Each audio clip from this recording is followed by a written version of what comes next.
El profeta Amós señala los pecados del pueblo. Se eligieron rey sin consultarme, príncipes sin conversar conmigo, y el que siembra vientos cosecha tempestades.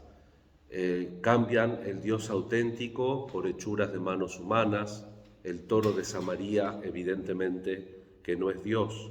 Nunca los ídolos fueron dioses, y eso la historia es una maestra y una testigo convincente de esa realidad. Vamos a pedir al Señor la gracia de enfocarnos. Sigue siendo la idolatría el pecado más grave, porque va directamente contra Dios. Y al ponernos contra Dios es esto, ¿no? Un tallo que no da espiga no puede producir harina. Y el tan conocido refrán que se siembran vientos y se cosechan tempestades. Nosotros nos hicimos determinadas elucubraciones por las cuales nos permitimos tener pensamientos mundanos, desgajados totalmente de la fe. No sé cómo podemos pensar que los países se pueden dirigir relativamente bien o aceptablemente cuando se oponen decididamente a la ley de Dios. No voy a hacer acá ninguna exposición rara, pero nosotros pensamos eso. En el Antiguo Testamento parece que eso no funcionaba. Se eligieron reyes sin consultarme. Y si los reyes no tienen en cuenta la voluntad de Dios, sabemos que no por castigo directo, no es un castigo mágico. Quiera Dios que las personas con auténtica fe vayan superando el pensamiento mágico, porque la encarnación es mucho más importante. La encarnación quiere decir que Dios se compromete con la totalidad de nuestra existencia, con nuestra libertad, y por lo tanto la libertad supone la causa segunda. No es que Dios está con un comando jugando a una especie de videojuego con nosotros, sino que Dios nos da las pautas y fundamentalmente Él busca que los sacrificios sean auténticamente de comunión, que el culto sea de comunión.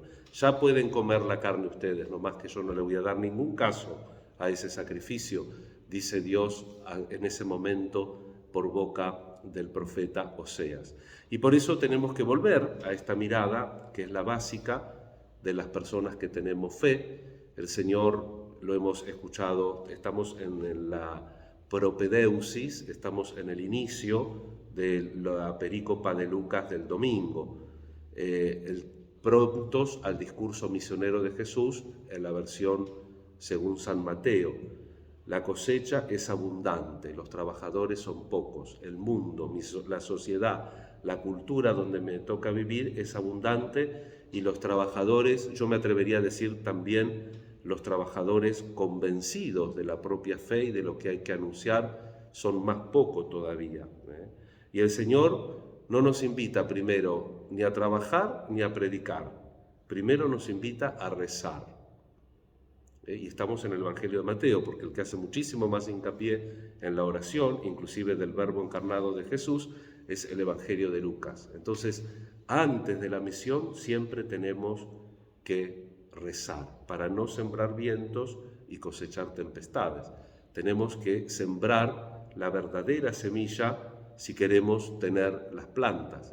Fíjense cómo los ejemplos tan sencillos grafican la realidad.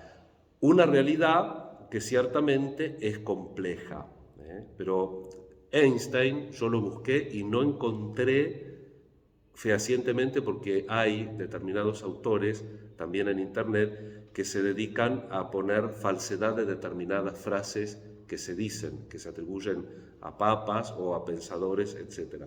No encontré que estuviera contradecida, pero en este caso no encontré la fuente de Einstein, que muchas veces ustedes vieron que yo lo cito. Las otras citas sí, en general encontré la fuente. De esta cita de Einstein que pienso ahora, no la encuentro, pero decía él que en esta sociedad hay medios perfectos y fines confusos. Hay medios perfectos y fines confusos. Si esto en la ciencia y en la tecnología provoca problemas, cuánto más en el orden de la fe, en el orden de los fundamentos antropológicos, ontológicos del ser humano. Si tenemos bastantes medios pero no sabemos qué vamos a hacer con ellos, tenemos fines confusos, evidentemente que la obra de nuestra fe, la obra de la evangelización, va a tener determinados problemas. Dicho con el lenguaje de la primera lectura, muchas veces es posible que se siembren vientos y que se cosechen tempestades. Pidamos humildemente en este día, que estamos tomando una misa del misal, en el apartado de las necesidades públicas por la paz y la justicia. Eso es algo que hay que vivirlo singularmente para que también las familias, las comunidades, las sociedades vayan creciendo en esos valores auténticos de la paz y de la justicia, que desde el punto de vista del cimiento de la fe son los que transforman el mundo. Pedimos por nuestras necesidades y nos encomendamos al Señor, rezando. Cada vez que tenemos que hacer algo, recemos en serio, abramos nuestro corazón a Él, consultemos con el Señor toda nuestra vida, todas nuestras realidades, y después afiancémonos más y más en su palabra, en sus ejemplos, para poder también servir a nuestro tiempo. Recordemos Gaudium et Spes Luctore Tangor, Gaudium, los gozos y las esperanzas, las fatigas y las tristezas de los hombres de nuestro tiempo son gozos y esperanzas, fatigas y tristezas de los discípulos de Cristo, sobre todo enfocados en los pobres y en los afligidos. Vivamos esa fe para que la evangelización nuestra sea cierta, para que sembremos semillas verdaderas que produzcan los frutos que necesitamos. Que así sea.